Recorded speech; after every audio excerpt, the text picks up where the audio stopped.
Welcome back to the channel, folks.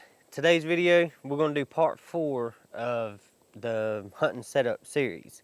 It's going to be the last video, and I'm going to try to make this as quick as I can.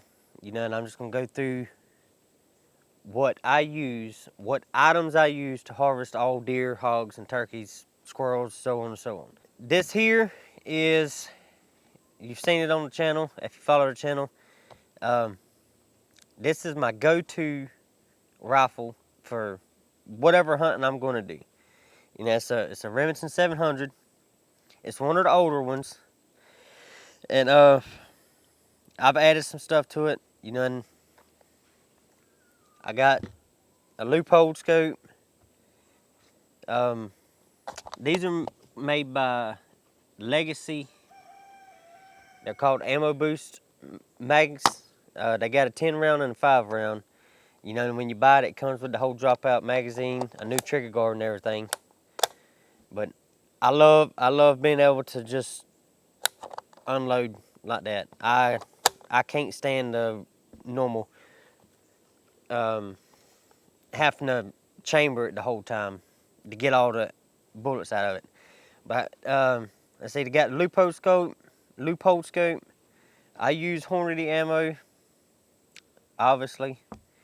When I bought this gun, it was just a regular sporter firearm, and it had just the regular black stock on it. I bought all the stock and everything so I can upgrade it, and the barrel's fluted, and I put on the scope, and I like these loophole, I think these are called luminous or something like that, but it keeps your scope dust free. I love it, and it's been my go-to for probably going on 10 years now. Me and this rifle has done a lot. If anybody's wondering, I did change, if you can see right here, I did change the trigger assembly. So it don't have the factory safety. It's got a Timney trigger, and it's the flat trigger. I don't remember the model number, but it's got a flat trigger instead of the curve. There. Maybe you can see it right there. And instead of it being a regular moon shape, it's flat. And I got this thing set. I ain't never put anything on it, but I mean, it's unloaded. And I put I don't remember what brand these little trigger knobs are, but it makes it easier to chamber. It ain't got nothing to do with but it's unloaded. But what I wanted to show you was when you push that thing up on, it does not take much. I mean, it's,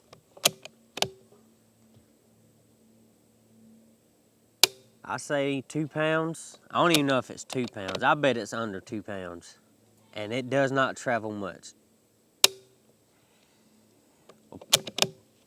But it's a 308 Winchester's what it's chambered in.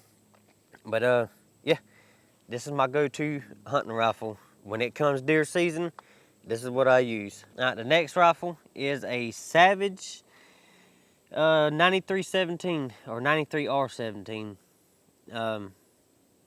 These things, or this one here, it's got a bull barrel. It's pretty accurate. This is my go-to hog hunting killing machine. I've killed a bunch of hogs with this thing. I've killed a bunch of squirrel with it. I don't really like squirrel hunting with it.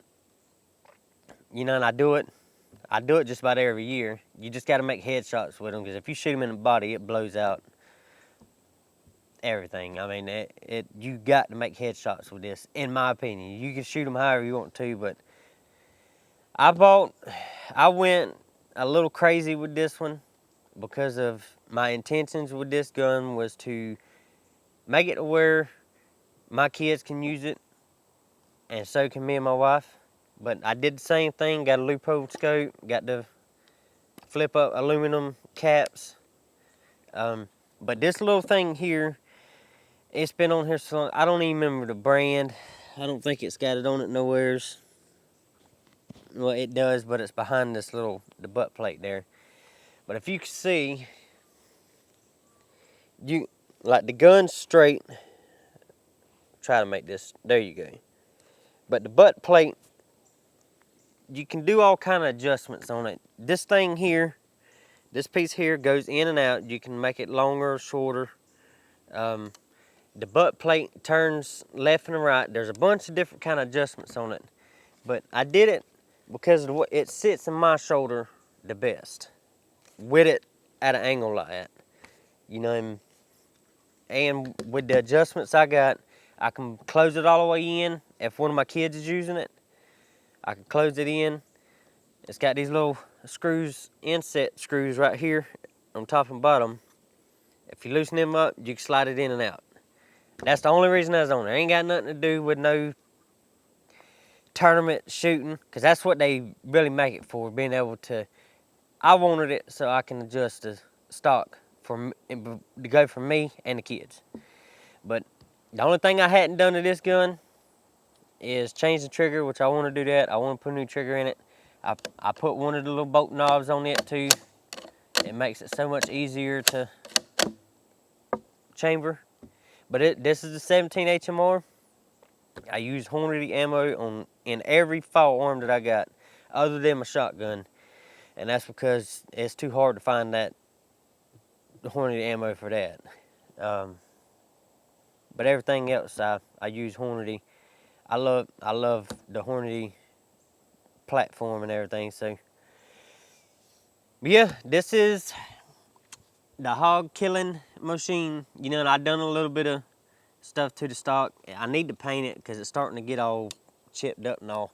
But I've put Savage. I burnt Savage into it. I burnt all the stippins on the side. I did all that with a wood burner. But that's it. That's the Savage 17 HMR, and I use this for all my small game hunting. This here is my turkey gun. I'm gonna use this. This is gonna be to shoot squirrels with. Also, I mainly use it to turkey hunt with. You know, and it was the whole purpose of the reason this was bought. It's a Mossberg 835. These things have been around forever. Mossberg isn't the best gun on the market, but a all-around best budget firearm in my opinion.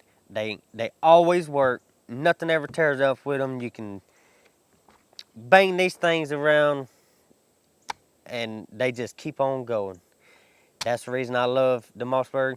The only thing I want to do is I want to get a red dot and put on it. I just ain't decided which one I want to put on it. But it's got a Indian Creek choke tube on it. And that thing right there is ridiculous. I use 3.5 Longbeards.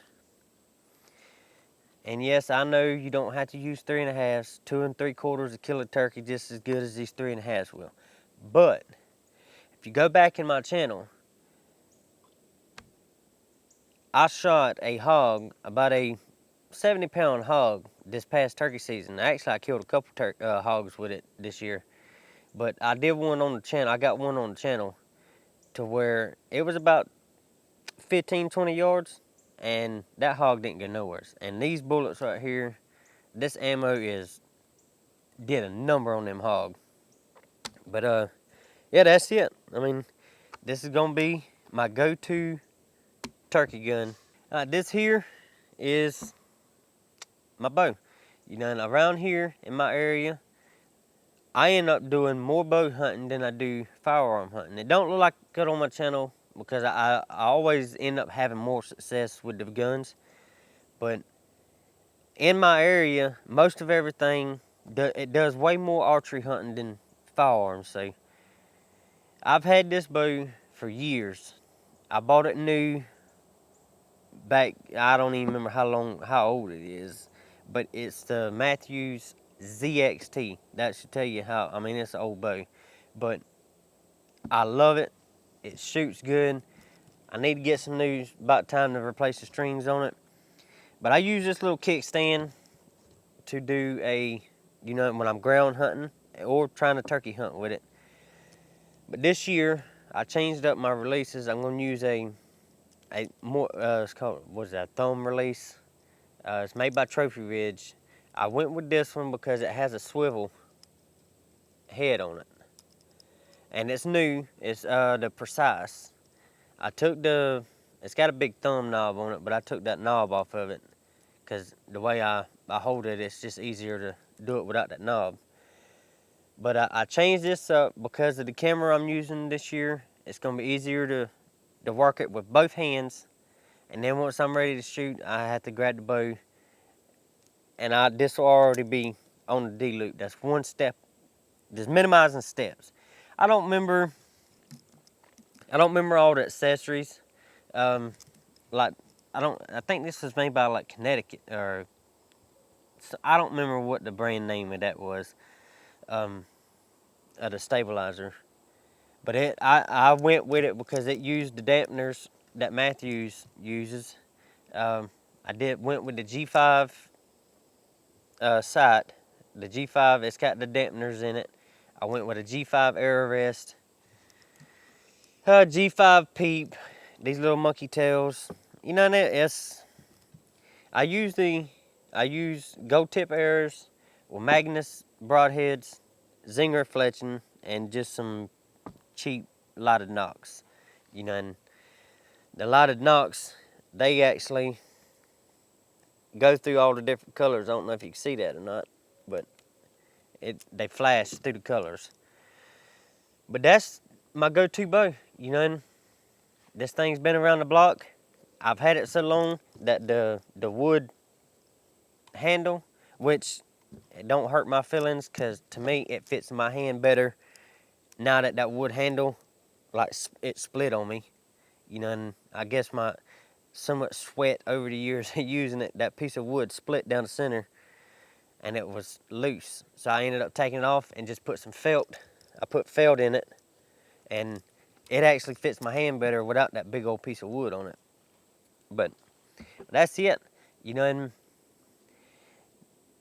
if there's anything you've seen that you'd like to know more about, or have any questions about, or where to get this stuff from, most of everything I got that I ordered for each individual piece, it come off eBay or Amazon, whichever one, you know. And that's why you can get all your stuff cheaper off of there. I hate to not support local business, but when you can get it half the price offline or something like that, it's almost stupid not to get it. But I think that's going to do it for the hunting setup videos. You know, and hopefully everybody can find something that they can use or take out of, or get an idea on how to do their own setups and stuff like that.